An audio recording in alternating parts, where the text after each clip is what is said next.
Hi friends, welcome to our Shri channel. నా ఛానల్ని మీరు ఫస్ట్ టైం చూసినట్లయితే సబ్స్క్రైబ్ చేసుకోండి. స్టోరీలోకి వెళ్దామా?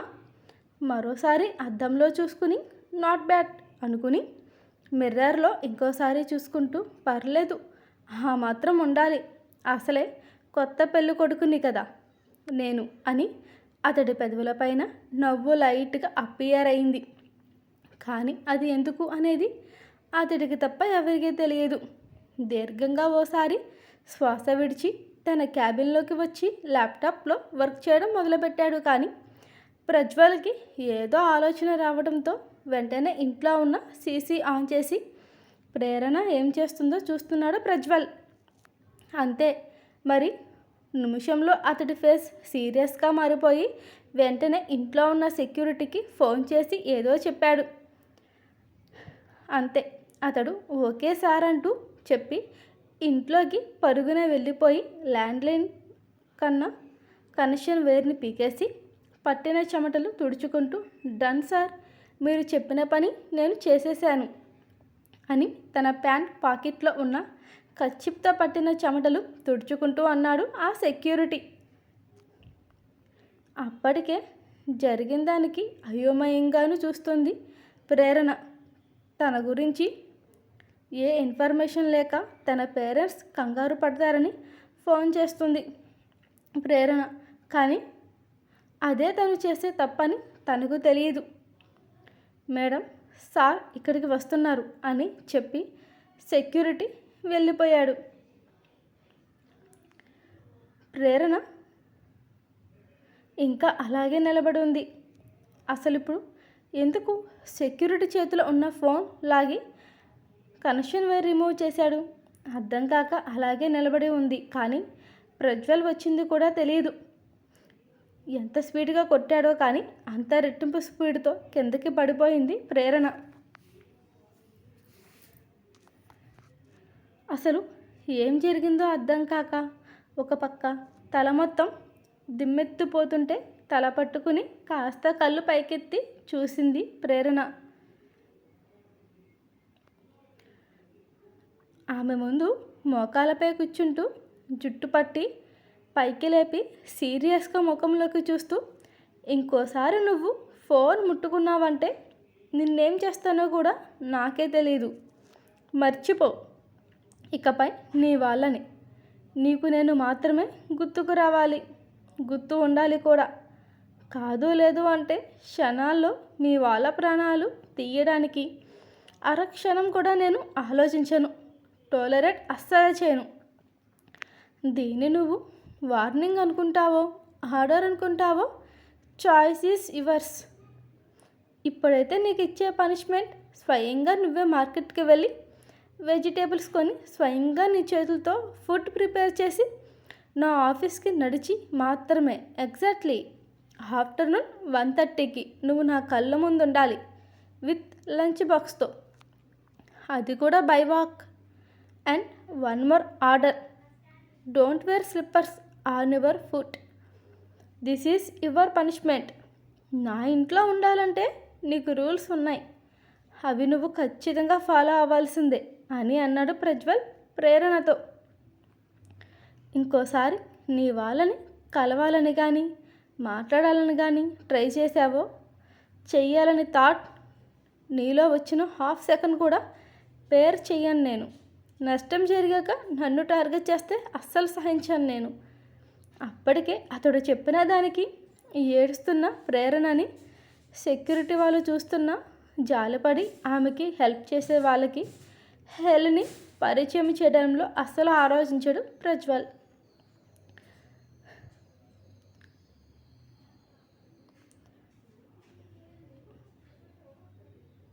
మనసు కష్టంగా ఉన్న అలాగే నుంచున్నారు అక్కడ ఉన్న సెక్యూరిటీ.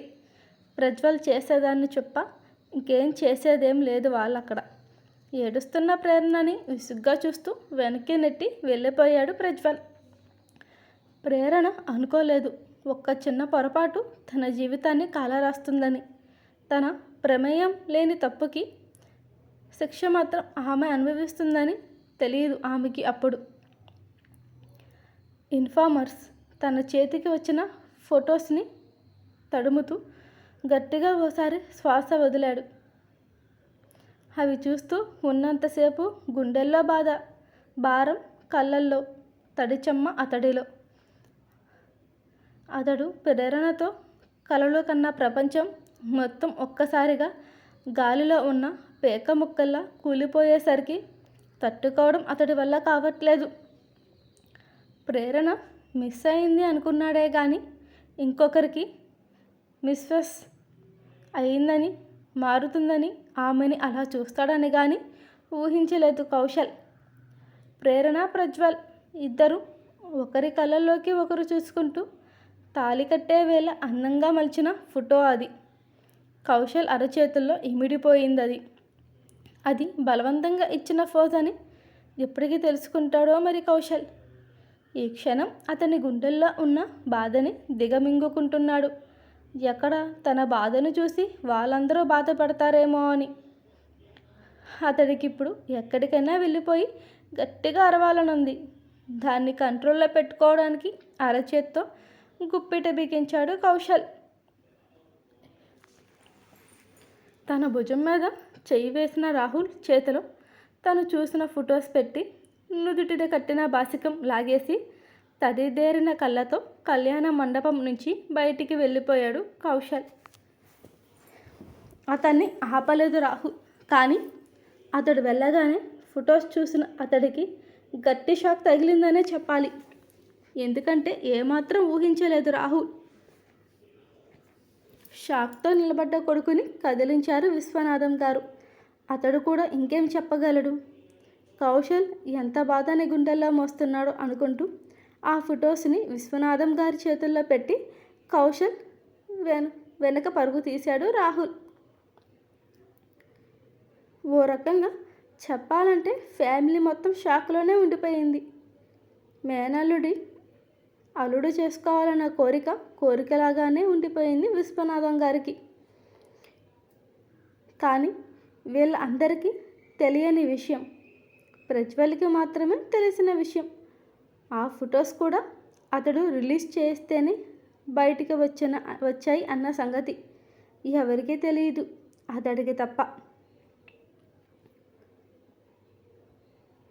ఏమండి, ఇప్పుడు మన అమ్మాయి ఎక్కడ ఉంది అని వణుకుతూనే అడిగారు రాధిక గారు.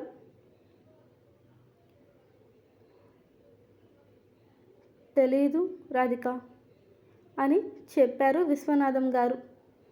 నాకు తెలుసు అత్తయ్య గారు అంటూ సింధు సిరివల్లి తన గురించి పూర్తిగా నిజం చెప్పాలని మొదటిసారి నోరు తెచ్చింది. వెజిటేబుల్స్ కొనడానికి కూడా ఎంత మనీ అవసరం అవుతాయో అంతే, కేవలం అవే ఇచ్చి ఇవ్వడం కన్నా విసిరి వెళ్ళిపోయాడు అనడం బెస్టేమో. ప్రజ్వల్ వాటిని చేతుల్లోకి తీసుకుని కళ్ళకి అద్దుకుని కాళ్ళకి సిప్పర్స్ లేకుండా ప్రజ్వల్ కోరినట్టు అతడు చెప్పిన ఆర్డర్ని పాటించడానికి సిద్ధపడింది. నడిచి మార్కెట్కి వెళ్ళింది ప్రేరణ. అలాగే విపరీతంగా వేస్తున్న ఎండలకి పువ్వుల మీద నడిస్తేనే కందే ఆమె సుకుమారమైన పాదాలు ఎండకి నడిచి ఎర్రగా కమిలి బొబ్బలు వచ్చేశాయి. ఇదంతా ఎవరి కోసం అంటే కేవలం వాళ్ళ ఫ్యామిలీ కోసమే. కనీసం ఎవరి దగ్గరైనా ఫోన్ తీసుకుని చేయడానికైనా లేదు. వెనకే ఫాలో అవుతున్న సెక్యూరిటీ, ఎక్కడ లీక్ చేస్తారో అన్న భయం ఇంకొకటి. ఒకవేళ తను ఎక్కడ ఉన్నాను అని చెప్పినా అదే ఇన్ఫర్మేషన్ చుట్టూ తిరిగి ప్రజ్వల్ దాకా వస్తే ఏం చేస్తాడో తెలియదు. అన్నీ కొని ఇంటికి వచ్చేసరికి ఉన్న ఓపిక మొత్తం అయిపోయింది. కానీ అరువు తెచ్చుకుని మరీ కుక్ చేయడానికి కిచెన్లోకి వెళ్ళింది. జీవితంలో అదే మొదటిసారేమో కిచెన్లోకి అడుగుపెట్టడం, వంట చేయడం. అసలు కారణం ఏంటో తెలియదు. తనతో ఎందుకు అంత కఠినంగా ఉంటున్నాడో అదే తెలియదు. అతన్ని ఇబ్బంది పెట్టకుండా తన దారి తాను చూసుకుంది. అయినా బలవంతంగా అతడు వెళుతున్న దారిలోకి ఆమెను రప్పించి ఎందుకు ఇలా టార్చర్ చేస్తున్నాడు? బ్రెయిన్ని ఎంత అరగదీసినా అర్థం కాని క్వశ్చన్ ఆమెలో.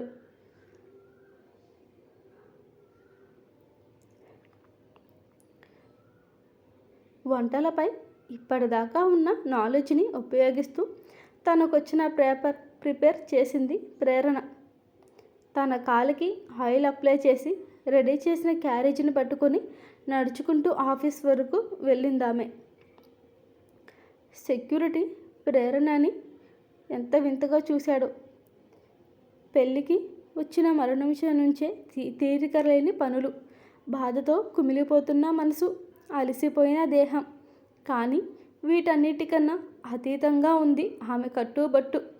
పెళ్లి చీరలో నిండుగా కనిపిస్తున్న కమిలిపోయిన ఆ ముఖంలోకి చూస్తూ లోపలికి వెళ్ళనివ్వకుండా అడ్డుకున్నాడు ఆ సెక్యూరిటీ. ఆమె మీద జాలి పుట్టిందో మరి.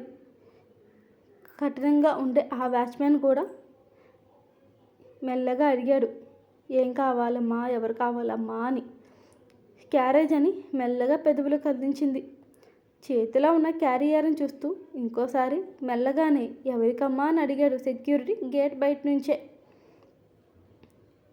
ఈ కంపెనీ సీఈఓకి ఇవ్వండి అని అంది ప్రేరణ. అప్పటిదాకా ఆమెను జాలిగా చూస్తున్న సెక్యూరిటీ ఆశ్చర్యపోయాడు. ఇంతలో వెంటనే ల్యాండ్లైన్ రింగ్ అయింది. అంతే, నెక్స్ట్ మినిట్ లోపలికి పంపించు. ఆ వాయిస్కి ఉన్న బేస్కి మాట్లాడింది ఎవరో అర్థం కాగానే వణుకుతూ ఆటోమేటిక్గా ఎదురుగా ఉన్న ప్రేరణకి రెస్పెక్టిస్తే, మేడం మిమ్మల్ని లోపలికి రమ్మన్నారు సార్ అని చెప్పాడు గేట్ బయట ఉన్న సెక్యూరిటీ. ఇవన్నీ ఆమెకి కామన్ అయినా ఇప్పుడెందుకో నర్వస్గా అనిపిస్తుంది లోపలికి వెళ్ళాలంటే. మెల్లగా అడుగులో అడుగు వేసుకుంటూ వెళ్ళింది. కానీ ఏ ఒక్కరూ తనని ఆపడం కానీ తలెత్తి చూడడం కానీ చేయలేదు. అదెందుకో అర్థమైంది ప్రేరణకి. కానీ ప్రజ్వల్ క్యాబిన్ ఎక్కడుందో తెలియక చుట్టూ చూస్తుంటే రిసెప్షనిస్ట్ వచ్చి రూట్ చెప్పేసరికి వెళ్ళి డోర్ ఓపెన్ చేసింది. కళ్ళు ముందు చూస్తున్న దృశ్యానికి కళ్ళు పెద్దవి అయ్యాయి ప్రేరణకి. నలిగిన షర్ట్ పర్సనల్ క్యాబిన్ నుంచి వస్తున్న ప్రజ్వల్ని చూస్తుంటే ప్రేరణకి అనుమానం వస్తుంటే ఆ వెనకే వచ్చిన అమ్మాయిని చూసిన ప్రేరణకి అది ఇంకాస్త బలపడింది. వాళ్ళిద్దరిని చూసి ఏదో అర్థమవ్వడంతో ఖాళీగా ఉన్న చేత్తోనే తన అరుపుని బయటికి రానివ్వకుండా నోటితో క్లోజ్ చేసుకుంది. కంట్లో ఉన్న కన్నులని కళ్ళమాటున ఆపేసింది. కానీ ఎంత పట్టించుకోకూడదనుకున్నా ఎదురుగానే జరుగుతున్నవి చూస్తుంటే తట్టుకోవడం ఆమె గుండె వల్ల కావట్లేదు. గొంతు మొత్తం తడారిపోయి మాట కూడుకుపోయి స్పష్టంగా రావట్లేదు ఆమెకి.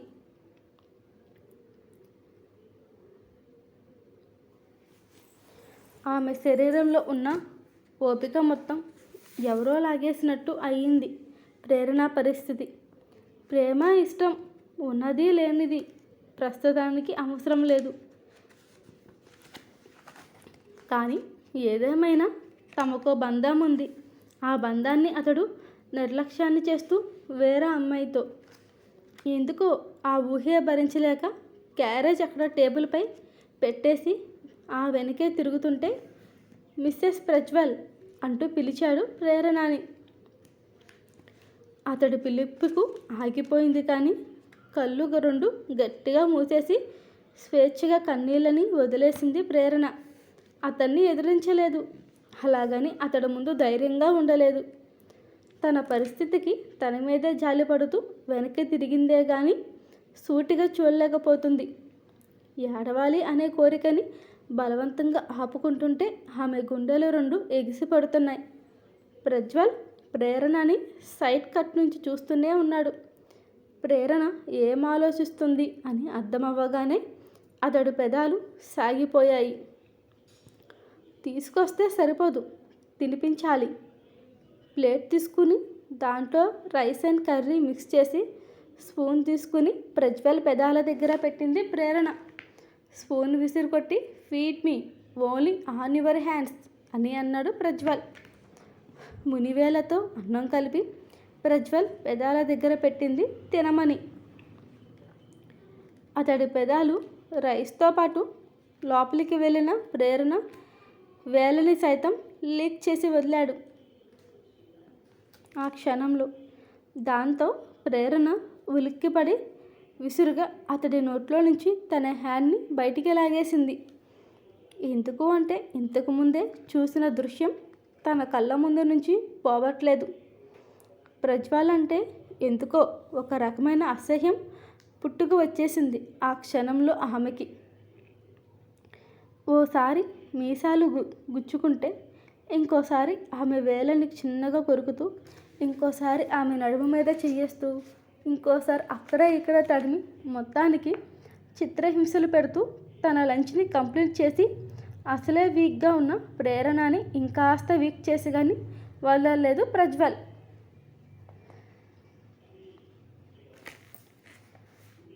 To be continued.